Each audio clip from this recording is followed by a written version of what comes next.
If you wonder if Redmi Note 14s can count steps, let me quickly tell you that yes, it is possible, and it's only possible using the widget. So let me show you how you can do this. First, press and hold on any blank space on your home screen, just like this, and now you will be able to edit your home screen. And here is the button with the widgets, so let's tap on this one, and from here you will have to scroll all the way down. This is the place where this widget with the steps is available. In case it's not right here, simply take a look around at all of these widgets and find the widgets which has these steps.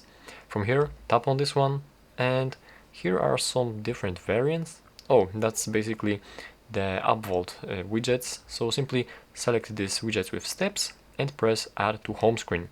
And now right here you have this this widget with these steps, but you have to set it up first. So let's press setup, and from here you will have to change the goal, and let's set it up for, like, for example, I don't know, 20,000.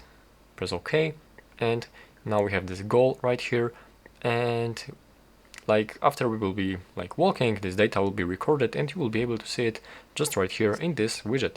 So that's how you can do this.